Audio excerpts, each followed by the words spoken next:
Now it is 18 months since this journalist was jailed in Azerbaijan. Her name is Khadija Ismayilova. She's an award-winning investigative reporter and an outspoken critic of the government, renowned for her exposés of corruption at the hands of the country's president. She was sentenced to 7.5 years in prison for embezzlement and tax evasion, but her supporters say the trial was politically motivated and they accuse the president of cracking down on press freedoms. Well, with me now is Khadija Ismailova's lawyer, Amal Clooney. Thank you so much for being here with us on today's Global.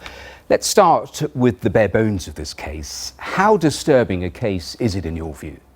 I think it's extremely disturbing. I mean, Khadija is one of the most competent and courageous investigative reporters in her country. She actually had a program on radio. She worked for Radio Free Europe in Baku. And it was modelled on the BBC's Hard Talk programme, where she interviewed people, and she also published print articles where she focused a lot on exposing corruption. And in the course of doing that, she discovered that there was lots of evidence of corruption by the president of the country, Mr. Aliyev, and his direct family. And she's been reporting on that for years, and everything that she's been saying has now been confirmed recently in the Panama Papers. But obviously the government wasn't too comfortable with what she was doing, and that's how she's now in prison, simply for the crime of telling the truth. And she was sentenced to 7.5 years. I mean, you must be overwhelmed with cases that people want you to actually get involved in and take. Why did this one particularly, what was it about it that led you to actually take it? So I've represented other journalists in the course of the last few years, and in doing so I've read a lot about cases around the world involving journalists, and this one really moved me because on the one hand I found her to be this really courageous, inspirational woman, a young woman, 39 years old, working in a country where she knew very well the consequences of being a reporter. One of her colleagues was gunned down just outside his house while his family were there. There's a lot of self-censorship being exercised, and she wasn't willing to play along. And so I found her to be inspirational, and also the idea that a government, Azerbaijan, that's a member of the Council of Europe, that they could actually so blatantly put a reporter behind bars because they didn't want her to be able to tell the truth, made me really angry, and I thought perhaps there's something I could do to help her. And yet their president has been in Washington speaking with the administration. They seem quite pleased in the progress that country is making. When you see a reaction like that in Washington, what do you make of that? Well, I think it's clear. I mean, the good news is that we know diplomatic pressure can work on the government, because what we had happen last month is 147 prisoners were released, of which just over a dozen were political prisoners. Khadija was vindictively left off the list, perhaps because she's a bit too good at what she does. But the pardons happened on the 18th of March, and less than 2 weeks later you had President Aliyev shaking hands with Obama and meeting with Vice President Biden. So I do think that was a positive step. I'm glad that those who've been released are now out of prison, but she is today the most high-profile political prisoner left in the country, and that can't be allowed to persist. So as her lawyer, I filed a case before the European Court of Human Rights, seeking to uphold her rights under the European Convention. Which I'll come back to in a second, but I mean, your fame or profile, or however you want to describe it, would you say it is a help or a hindrance in terms of the cases that you're involving yourself with?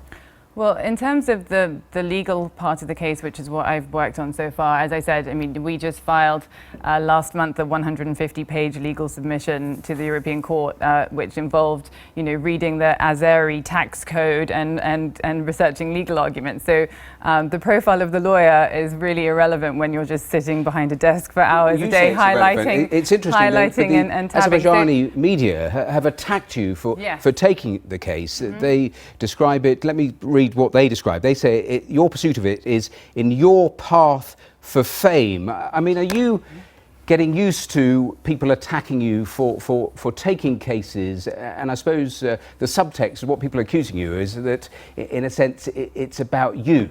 that it becomes? Well, actually, I found those attacks quite laughable. In a way, I should be reassured that if a government wants to find a way to attack me, that's the worst they can come up with. What happened was in the pro-government media, as soon as I announced that I'd taken on the case, I mean, this is the first interview I've given about the case, actually, so if I wanted fame, I would probably have been here a lot earlier.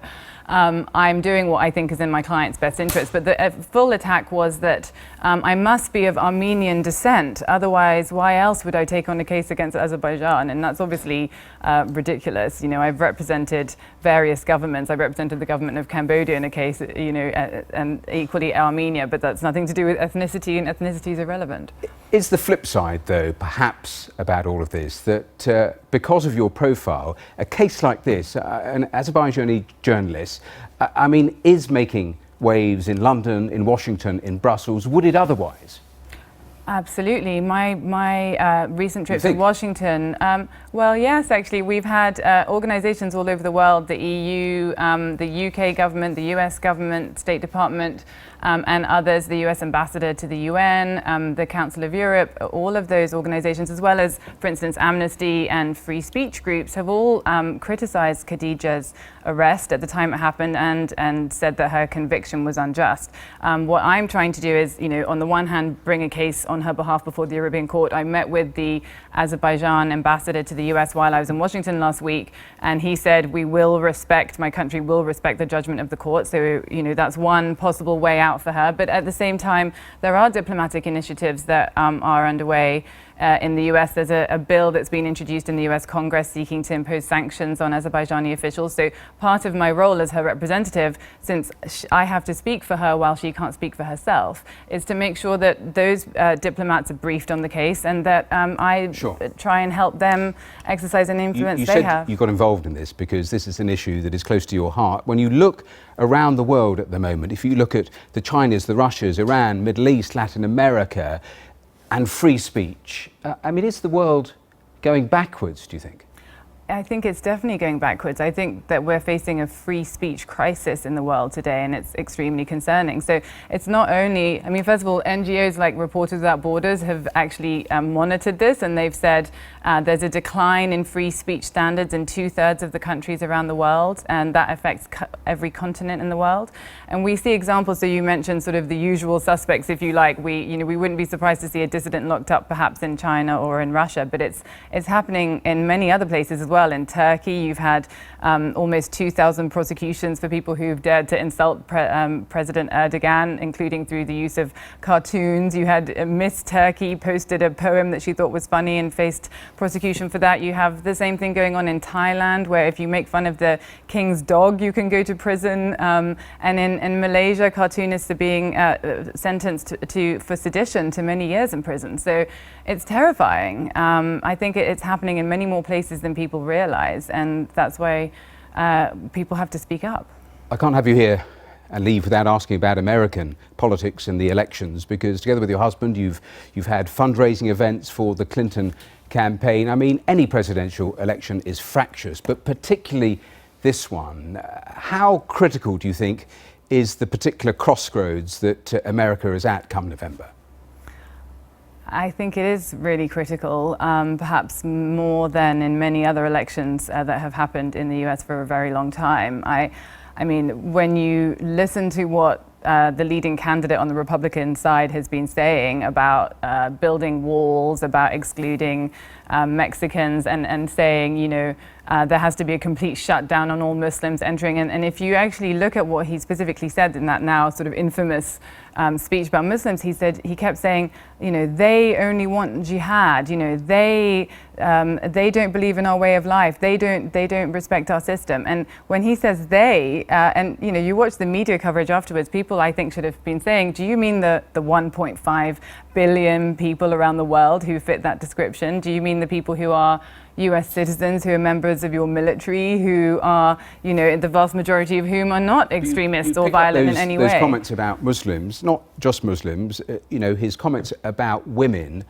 and yet Donald Trump is performing extraordinarily well in these elections. What do you think that says then about America in 2016?